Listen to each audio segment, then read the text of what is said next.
This is episode 50 of Fresh and Uncooked. I'm Chris. And I'm Jeff. And we love to eat, and we know you do too. So we're here every single week to talk about new menu items and products, give our opinions on the food we try and enjoy. And every single episode of Fresh and Uncooked has its own dedicated topic. Today we're talking about what, Jeff? Pumpkins. Plus, the McRib is saying goodbye. Oh, no.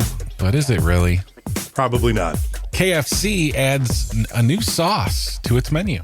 Ooh. And if you're pulling an all-nighter anytime soon, maybe, I don't know, Halloween party, then Einstein Brothers has a breakfast bundle that'll make you feel a whole lot better than that next morning. I am very excited about that. All coming up on episode 50, Jeff. Food news.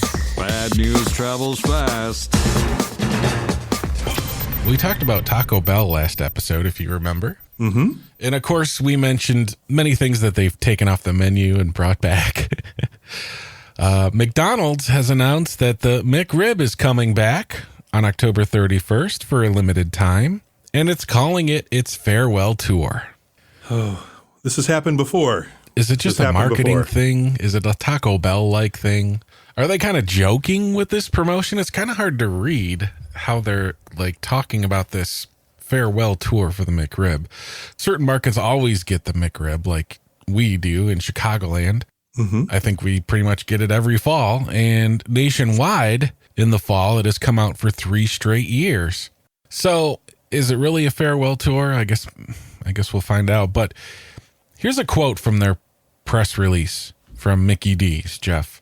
Okay. Like any true farewell tour, we're hoping this isn't a goodbye, but a see you later. Because as our McRib fans have experienced time and time again, you never know when or if the McRib is coming back. That just kind of sounds like it's coming back. Yeah, it's almost like a Kiss farewell tour. Right. Not like a Barry Sanders farewell. There you go. Did you know the McRib was born in 1980? That's what I heard. Yeah, I didn't realize it was as old as I am. Yeah, McRib's been around since 1980. Now, are you a big fan of the McRib or what? I used to be, but the last few times I've had it, I'm just kind of like, what is this? Yeah, I feel the last couple of times we might have had them together. Yeah, it might have been my last time I've had it, might have been with you, but yeah, something about it. It's like I don't think I'll be getting one this farewell tour. I think I've already said goodbye to it. Honestly. Really? Yeah, you feel a little different? I'm good for at least one a year. And then I take off all of the onion that they put on there because they load it with so many onions. They do. Yeah, they do. Oh. They do throw on the raw onion there. Yeah, give me extra pickle. Extra pickle, I'd be great with that. Did you know in 2003 they introduced a mini version called the McRib Jr.? I do remember that one. You do? Yeah. Never heard of it until Really? today. I remember that. It's like on a hamburger, like a straight up hamburger bun. Mm-hmm. It's McRib Jr. I saw an ad for it, and it was very 90s looking graphics and text. Talking about the value menu thing or something for the McRib Jr. Yeah, never knew that existed. No, I don't want to get sidetracked, but if McDonald's could bring back one thing, something that they did here, this is probably 10 years ago now. Remember they were selling brats? Do you remember when McDonald's did brats for a while during the football season? I think I do. Like, it seems like I didn't have them, but I think I remember them doing that. Oh, I had them probably 4 times. They were pretty good, huh? They were decent. What did they put on it? Do you remember? I think it was plain. Or wait, was it just mustard maybe?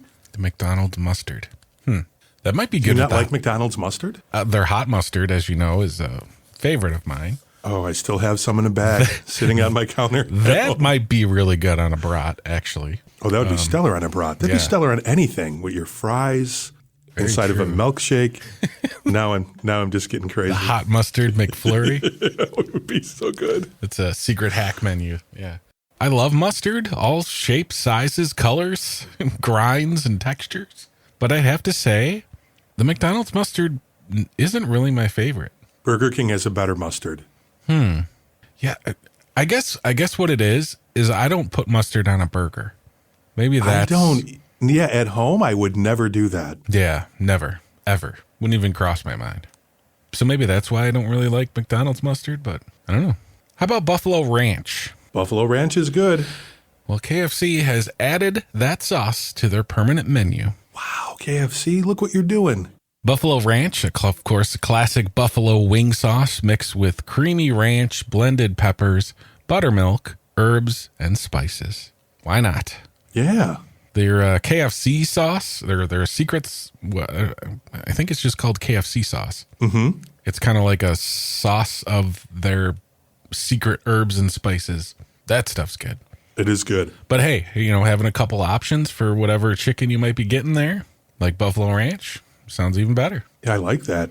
Maybe you partied a little too hard last night. Maybe you want to give Einstein Brothers Bagels all-nighter breakfast box a try to try to get you back feeling normal. It's a limited time thing and exclusively via online ordering for $13.99, Jeff. You can get the all-nighter egg sandwich, which is 2 eggs, melted American cheese, thick-cut bacon, chipotle mayo on a cheesy hash brown gourmet bagel. Ooh. Which, hash brown bagel. Interesting. Yeah. That's quite the sandwich right there. You also get a crispy twice-baked 4-cheese hash brown. I've had those. Do they look like muffins? They do. They come in that weird muffin thing. Okay, because when I saw the picture they had attached to it, I was like, that looks like a muffin. Is that the hash brown? And here's the thing. It always sticks to the paper, so you can't just take it out. It's good, but you can't get the whole thing out unless you want to eat paper. Well, also included besides the muffin, hash brown muffin thing, a heavenly chocolate chip cookie and a 20-ounce bottle of Coca-Cola. Wow. So, yeah. So when is this available? Only for a limited time. I believe it's going on right now. Yeah. All right. Einstein Brothers all-nighter breakfast box. That sounds good. I need to try that. I'm a big fan of Einstein Brothers. I need to try more Einstein Brothers because I haven't been there in a while. And I think they had a good burrito that you tried there recently too, and I never got over there to try it. So, and their bagels are probably the better bagels that are around here. I've definitely had my share of bagels, not in a long time, but from Einstein Brothers. But have you ever had a hash brown bagel? I don't know if I've had a hash brown bagel. That's not something I would normally order. Right. But I'll try it for the sake of trying it. Oh, yeah, absolutely. Very, very interesting things going over there at Einstein Brothers. Really quick, Jeff, coming up is National Sandwich Day. Oh, yes. Thursday, November 3rd. Okay. So I'm sure that's the day you want to be checking your apps at all your favorite sandwich shops, because I'm sure there'll be some deals out there. Mm-hmm. It might be a sandwich for breakfast, lunch, and dinner kind of day. You know what? That's challenge accepted. Very I will do possible. that. That's very possible to do. Yeah, I will do that. That's your Fresh and Uncooked challenge for this episode, Thursday, November 3rd. Make sure you do it. That's your food news, episode 50. We're talking pumpkins today, so it's kind of like our Halloween episode, but it's not really, because we've kind of already done a Halloween episode. You can go back and check out that one. We talk more Halloween candy. Have you gotten your Halloween candy for trick-or-treaters, Jeff? Do you get a lot of trick-or-treaters by you? See, we don't get any trick-or-treaters. We live on a frontage road, so nobody comes down that road, just the people that live there. Yeah, we're kind of on the end of the block, and there's no street lights on our street. So we're just outside of the city limits, and so maybe a handful. Jeff and I are both hashtag Team Candy Corn, just so everyone knows. Absolutely. Yeah, we decided we'd talk a little pumpkin. I want to get this out of the way. The pumpkin spice stuff, Jeff. Mm-hmm. Pumpkin spice season, it's in full effect. In fact, this kind of feels like the time of the year that it should be peak pumpkin spice season. Mm-hmm. But to me, it doesn't really seem like that because it started in like mid-August. Right. And it kind of seems like it's forgotten by now. You know what I mean? Oh, absolutely. I haven't had anything pumpkin spice this year. How about yourself? No, but I'm not really crazy about the whole pumpkin spice thing. I think it's kind of silly. It is goofy. It's definitely a marketing thing. It's just at least once a year I try something, it seems like. This year I have not. And I'm probably not going to. just seems like it starts way too darn early. There's cookies, there's coffee drinks, donuts, graham crackers, syrups, bagels, creamers, cereals, even pet treats. I wouldn't be surprised if there's like pumpkin spice Bubblicious available. Wow, that doesn't sound appealing at all. Yeah, I'm not a fan. I couldn't tell you what the best pumpkin spice product I've ever had is. I could tell you what mine is. I think it's a candle. There you go. Something you don't even eat. The smell, the scent of pumpkin spice sounds a lot nicer than, pumpkin spice graham crackers. Yeah, I think pumpkin spice season should be October 15th through the end of November. I think that gives it plenty of time. August, is a little too early. You haven't done anything pumpkin spice. What about pumpkin carving? Is that a tradition in the Jeff family? I think pumpkin carving is horrible. Really? It's a lot of work. Oh, Wow. It's a lot of work. Man. It's a lot of work with very little payoff. So there's no jack-o'-lantern sitting out in your porch, huh? There's not. And if there were, the squirrels would take care of it and it would be gone. And yeah, that would be it. Wow. I don't mind pumpkin carving. Okay. I haven't done it in a few years. I did not get a pumpkin this season, but I don't mind. I think it's better than coloring Easter eggs, if that's kind of a comparable thing. Really? Yeah. Well, you don't like eggs. Well, yeah. I don't like pumpkin either. Okay. But yeah, see, I love coloring eggs because then you have all these hard-boiled eggs around. yeah, I'd much rather sit there and do all the hard work of pumpkin carving. Although you do get to eat the pumpkin seeds. See, once again, pumpkin seeds, no thank you. That's where the payoff is, Jeff. Maybe you have a good recipe for pumpkin seeds. Is that what you're telling me? You know what? I've been a few years since I've carved a pumpkin, so been a few years since I've made pumpkin seeds. I don't really have a recipe. Probably salt, pepper, olive oil, maybe a little cayenne or something. Oh, wow. Roast them. Yeah, that'd be delicious. Is there a particular oil that you roast them in too? I would probably just do olive oil. Seems like the way to go. Yeah, whatever you have in a spray can. Okay. Would be the best way to go. Because I don't know, but drizzling olive oil might be a little too much oil. You're almost frying them, but yeah, either way would work. Yeah, when it comes to Easter eggs, though, I could care less. But I don't like hard-boiled eggs all that much. I definitely don't like a whole colored. You like deviled eggs, though, right? Yeah, I don't mind deviled eggs. I wouldn't eat a whole carton of eggs that are colored in deviled eggs. Like I would have one deviled egg, An egg salad? Would you do egg salad? No. All right. Yeah. What about a pumpkin farm? Just going to the pumpkin farm to pick out a pumpkin that you would take home and carve? Yeah, well, you wouldn't do that part, but usually a pumpkin farm's got a lot of fall activities. Yeah, I think that sounds like a better fall activity than, say, going to a haunted house. Ah, you know what? I'd agree with you there. What about pumpkin pie? Pumpkin pie it's not horrible. I think I would rather go with the pumpkin slices.